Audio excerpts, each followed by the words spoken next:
The 2012 Jacksonville Jaguars finished at 2-14 and hold the second overall pick in April's draft. Looking at their offseason, I believe their main goal is to establish a pass rush. They need to find somebody who's going to put pressure on the quarterback. They finished last in the league in sacks, and if you're forcing opposing quarterbacks to make mistakes, you're going to have a chance, especially with the offense that the Jacksonville Jaguars have. A young quarterback in Blaine Gabbert, they're going to need help. So you do that with establishing a pass rush. Now, heading into the offseason, they fired Mike Mularkey, their head coach, and they hired Gus Bradley as their new head coach, who was a defensive coordinator in Seattle. They hired Jed Fish as their offensive coordinator, and they hired Bob Babich as their defensive coordinator, who was with the Bears. Headed into free agency, they have 13 unrestricted free agents: Daryl Smith at linebacker, Rashean Mathis at cornerback, and Rashad Jennings at running back are the top free agents, in my opinion, on their team. Daryl Smith hurt all year. He was on the IR, groin injury. Didn't do much. Rashean Mathis, 12 games this season. He played only 20 tackles. He's 32. He's a 10-year vet.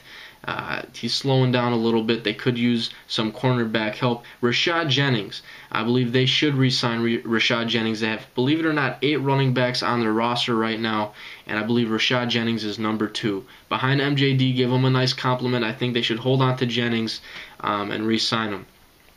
Somebody or players to look into, I just mentioned Rashean Mathis. He's probably slowing down there. Why not bring in like a Brent Grimes or Dominic Rodgers-Cromartie to complement and help out your the other side of the cornerback position, because their secondary could use a little bit of help. And then the tight end position, here's why. I know you have Mercedes Lewis, but why not do something like New England is doing with Gronk and Hernandez, bringing in an additional tight end, because a young quarterback in Blaine Gabbert, and if that's assuming they're going to hold on to Blaine and use him this season, help him out. And you know, a best friend to a quarterback is not always a receiver, but a tight end. Maybe bring in like a Dustin Keller or Delaney Walker to help out in the pass game there. That's just my opinion. Draft needs going into draft day: quarterback, offensive guard, defensive end, outside linebacker, and cornerback, depending on what they do in free agency. But going into the first round, there's only 3 guys I see them going with. Demontre Moore, defensive end out of Texas A&M, Jarvis Jones, outside linebacker out of Georgia, and D. Milliner, cornerback out of Alabama. I think taking D. Milliner, number 2 overall, would be a little bit too high for him. He's not going to be your Patrick Peterson, that shutdown corner, but he's very solid. Top 5 worthy? Yeah. Top 2? No. Demontre Moore, Jarvis Jones. I think these are the 2 guys that are being talked about right now. Jarvis Jones, possibly some health issues could go down, but right now I know I had Jarvis Jones as my guy for the Jaguars in my 1.0 mock draft. I see Demontre Moore right now as that guy for the Jaguars, putting constant pressure on a team that only had 20 sacks last season.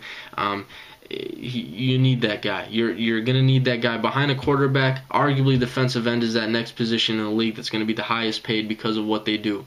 So Demontre Moore could be the number 2 overall pick to the Jacksonville Jaguars. In the second round, I know I mentioned in the Chiefs video that they could look at Matt Barkley, but the Jaguars are actually ahead of them. In the second round, they go 33rd, Chiefs go 34th. So if they still want to address the quarterback position and Barkley's still there, they could go with him. There's going to be a handful of receivers that could still be there, like a Justin Hunter, Terrence Williams, Robert Woods. So if they want to head in that direction, address the weak receiving core, they have a handful of guys that are alright, but then they have a handful of guys who aren't, so they could address the receiver position, and again the tight end position. If Ertz or Eifert are still there, maybe go with them. But those are just my opinions on the Jacksonville Jaguars and what they should do, or speculation, if you want to call it that. Let me know what you guys think, especially Jaguars fans. Throw your comments down below in the comment box, and I should be making the rest of these videos, you know, as soon as possible here, all before the draft. So that's all I got for you guys today. I'm out.